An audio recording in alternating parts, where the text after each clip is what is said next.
Hər kəsə salamlar. Mənim adım Leyla Aslanova. Mən hal-hazırda New York şəhərindən bu müsahibəyə qatılıram. Mənim 20 yaşım var. 2017-ci ildə ailəmlə birlikdə Green Card vasitəsilə New Yorka köçmüşük. Hal-hazırda mən Western Governors University universitetində bakalavr üzrə finans üzrə oxuyuram və axırıncı, yəni gələn il məzun oluram. Həmçinin Bank of Amerikada banker kimi işləyir və Azərbaycan-Amerika Gənclər Federasiyasının sədri olaraq fəaliyyət göstərirəm. 2017-ci ildə mən gələndə 7-ci sinifə burada başladım. Yəni 7-ci sinifə qədər Azərbaycanda təhsil görmüşəm. Bakıda anadan olmuşam əslində və 2023-cü ildə ABŞ vətəndaşlığını aldım və hal-hazırda ikili vətəndaşlığım var. Həm Azərbaycan, həm Amerika vətəndaşıyam. 7-ci sinifə qədər mən Azərbaycanda oxumuşam. 14 nömrəli tam orta məktəbdə, Rus sektorunda və 20 nömrəli Şəfiqət Ələkbərov adına tam orta musiqi məktəbdə təhsil almışam. Təhsilimi yarımçıq qoyub bura gəldim. Burada isə tam orta məktəbdə, həmçinin yuxarı sinifləri liseyi bitirdim. Bizdə burada məktəblər 12 illik idi və gələn il universitetdə məzun oluram. Bank of Amerikada isə demək olar ki, 1 il yarım işləyirəm. 2024-cü ilin may ayından bəri işləyirəm, 19 yaşımda yəni bu işə başladım və Azərbaycan-Amerika Gənclər Federasiyası rəhbəri olaraq mən əslində federasiya 2023-cü ildə reallaşıb, amma 2024-cü ildə sədr olaraq, yəni rəhbər olaraq fəaliyyət göstərirəm.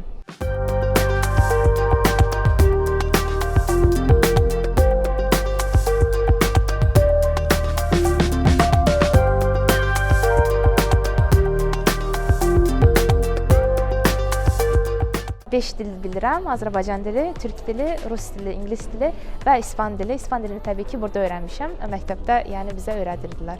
Ailədə tək uşaq deyiləm, əlbəttə ki, qardaşım da var. O da hal-hazırda 10-cu sinifdə oxuyur və bizim təhsilimiz üçün, yəni ABŞ-da təhsil almaq çox yaxşı olduğu üçün, yəni demək olar ki, çox böyük bir səbəblərdən biri idi. Bura gələndə əslində bu mədəniyyət şoku, necə deyim, sonra mentalitet fərqləri və s. yəni adama çox qəribə gəlirdi. Məsələn, məktəbə gedəndə ingilis dilini bilməyini bilirdim, əlbəttə ki, amma dil baxımından dilim açılsın deyənə bir müddət zaman lazım idi, vaxt tələb olunmuşdu.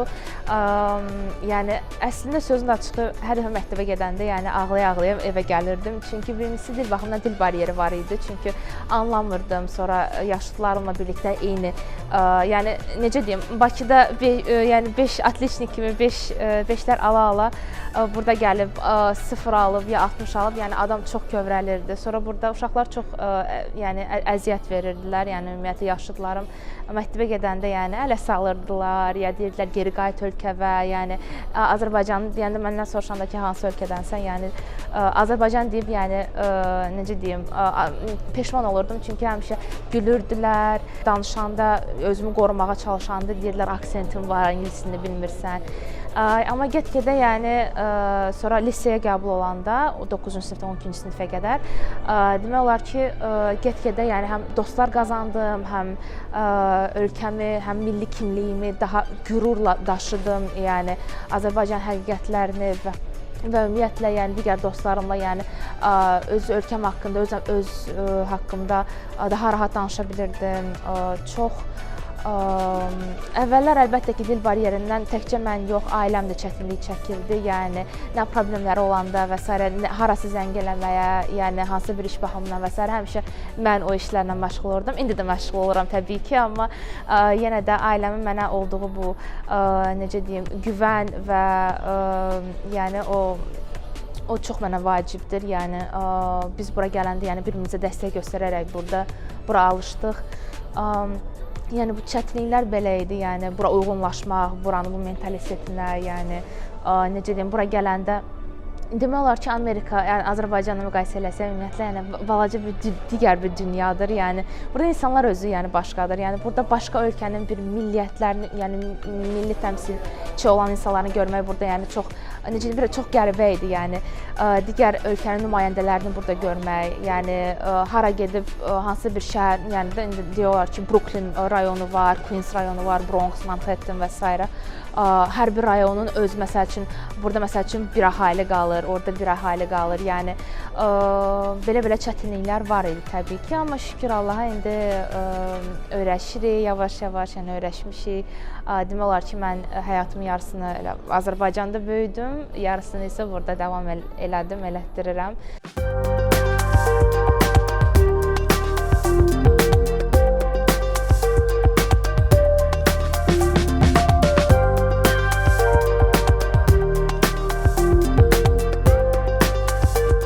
Mənim rəhbər olduğum Azərbaycan Amerika Gənclər Federasiyası 2023-cü ildən bəri fəaliyyət göstərir. 2024-cü ildə isə idarə heyətinin üzvü və yəni rəhbər olaraq fəaliyyət başladım göstərməyə. Belə deyim, yəni bizim Gənclər Federasiyasının böyük məqsədlərindən biri odur ki, bura təhsil almaq üçün gələn, yaxud qrin kart vasitəsilə, viza vasitəsilə, ümumiyyətlə ABŞ-a gələn gənclərlə birlikdə birliyimizi qorumaq, milli kimliyimizi unutmamaq, burada Azərbaycanlı olaraq Amerikada, internasional arenada, internasional meydanda ümumiyyətlə Azərbaycanın adını qaldırmaq, Azərbaycanın doğrularını, həqiqətlərini digər cəmiyyətlərə necə deyim, danışmaq, göstərmək və həmçinin istər-istəməz vətəndən uzaqda olanda, yəni nə qədər kilometrə uzaq olsaq da, yəni qəlbimiz bir döyünür ölkə, vətənimizlə, ana doğma yurdumuzla və necə deyim, hardan gəldiyimizi unutmayıb, daha necə deyim, ölkəmizə daha yaxın olmaq üçün Azərbaycan Amerika Gənclər Federasiyası elə bir unikal deyim, bir təşkilatdır ki, yəni bizim tədbirlərimizdə hər kəs özünü doğma Azərbaycandakı kimi hiss eləyir. Yəni tədbirlər olanda hər kəs çox sevə-sevə qatılırlar, qoşulurlar. Yəni bizim tədbirlərimiz həm formal səviyyədə olur və olur özümüz də gənclərlə, digər universitetdə oxuyan tələbələrlə görüşürük, özümüz şəbəkələşmə tədbirləri görürük. Yəni təkcə New York şəhərində yox, digər şəhərlərdən də biz əslində gənclər bu qədər yolu gəlirlər bura, bizim tədbirlərə qatılırlar. Yəni çox fəal, yəni gənclər var burada. Hal-hazırda bizim 100-dən çox gənclər olaraq, Gənclər Federasiyası olaraq üzvlərimiz var və mən sizə deyim ki, təkcə New York şəhərindən yox, digər şəhərlərdən də bizim yəni üzvlərimiz var. New Jersey, Connecticut ştatlarından, həm Kaliforniyadan tutmuş Texasa qədər. Məsələn, biz digər universitetdə oxuyan Azərbaycanlı tələbələrlə də yəni həmişə əlaqə saxlayırıq. Məsələn, hal-hazırda belə deyim, University of Texas at Austin Universitetində bizim təşkilatın adından Student Association klubu var, yəni tələbə assosiasiya klubu var və Azərbaycanlılar yəni o klubu necə deyim yaradıblar bizim təşkilat adından. Onlar da bizim yəni təşkilat üzvləridir. Bizim yəni çox tədbirlərimizin çoxu əlbəttə Columbia Universitetində yəni keçirilir. Columbia Universitetində şəbəkələşmə tədbirindən tutmuş necə deyim Zəfər günü ilə əlaqədar tədbirlər, həmçinin həmrəylik günü ilə əlaqədar tədbirlər, Novruz bayramı, yəni digər yəni layihələr üzrə işləyirik. Tələbələrlə əlaqələrimizi daha möhkəmləndiririk. Milli kimliyimizi harda olsaq, yəni Azərbaycanı təmsil eləməyə çalışırıq.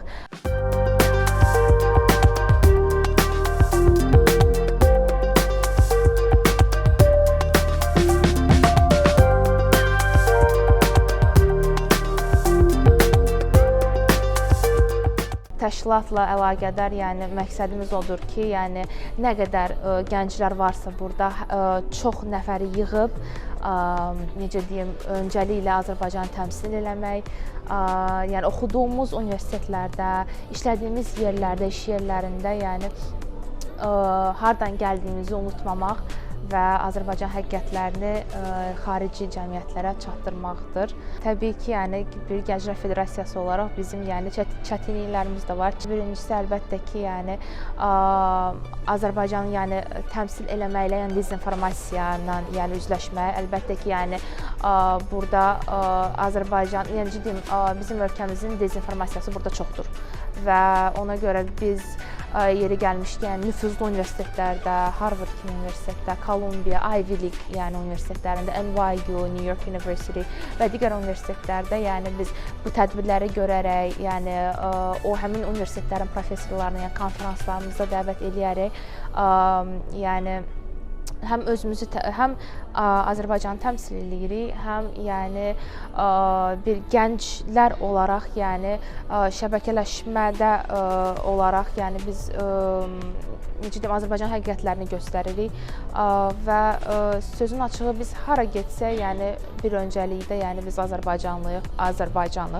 Yəni biz bu milli kimliyimizi hara getsək, yəni özümüzlə aparırıq və ona görə də mən fikirləşirəm ki, biz yəni istər-istəməz 2 ildir ki, fəaliyyət göstəririk, yəni federasiya adından və federasiyadan əvvəl də yəni biz özümüz necə deyim, şəxsi təşəbbüslərimiz var idi, amma birlikdə gəlib, birlikdə komanda şəklində birliyimizi göstərərək, yəni biz yəni təşkilat kimi formulu, yəni 2023-cü ildən başladıq və fikirləşirəm ki, bu 2 il ərzində bu qədər gözəl tədbirlər, layihələr görmüşük ki, yəni məncə mən buna çox əminəm ki, 100% əminəm ki, yəni gələcəyimiz bizim çox parlaqdır.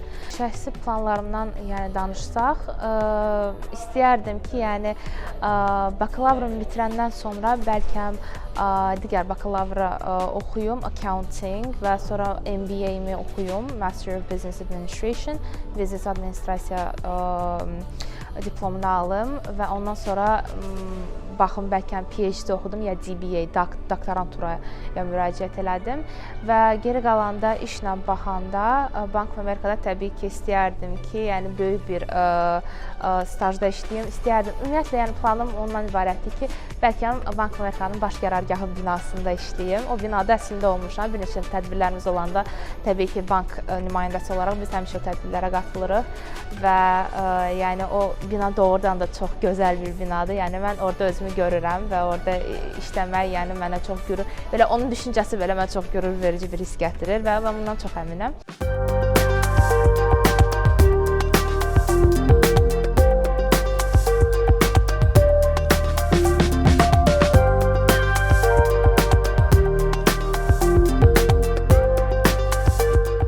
Hər kəsin tövsiyəsi ola bilər, amma günün axırında hər şey sizin əlinizdədir, hər şey sizdən yəni asılıdır. Bir məqsəd qoyursunuzsa önünüzə, davam eləyin. Mən nə xoşum gəlir Amerikadan, ümumiyyətlə burada insanlardan.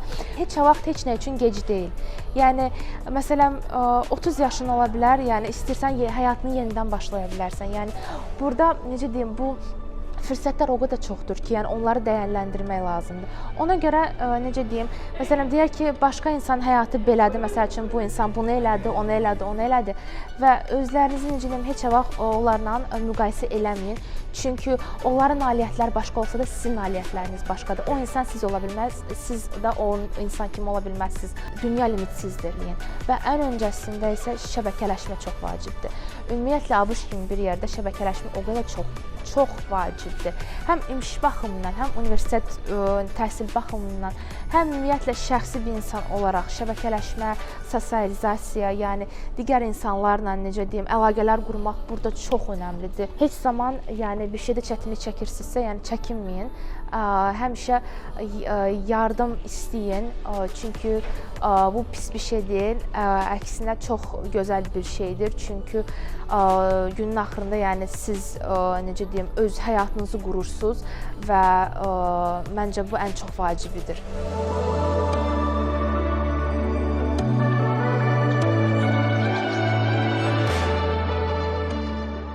Gördüyünüz kimi hal-hazırda New Yorkdayıq. New Yorkun mənzərəsi tam düz yəni arxamdadır və bu şəhərə həmişə baxanda özdə bu belə bir mənzərələr görəndə həmişə New Yorkda maraqlanıram. Yəni adam doğrudan nə qədər şanslı olduğunu yəni necə deyim, realizəyə gəlir və onu deyə bilərəm ki, bu şəhər heç zaman yatmır. Yəni bu şəhər həmişə necə deyim, canlıdır, hər kəs işləyir, yəni həyatını qurur və tam yəni buna baxaraq yəni adam doğrudan da bu gerçəkləri görür və bu şəhərdə olmaq yəni özü bir fürsət kimidir və burada həyatı qurmaq o qədər necə motivasiya verir. Belə bir mənzərə, belə bir binalar, yəni hər bir binada bilirsən ki, hər kəsin öz kiçik bir hekayəsi, hər kəsin öz bir həyatı Bakıda anadan olmuşam, yəni doğma yurdumdur, vətənimdir, amma mən demək olar ki, burada bir doğma yerimdir. Yəni demək olar ki, mən burada yenidən doğdum, yenidən anadan oldum. Yəni bu şəhər doğrudan da mənə yeni həyat verdi, yeni həyat bağışladı və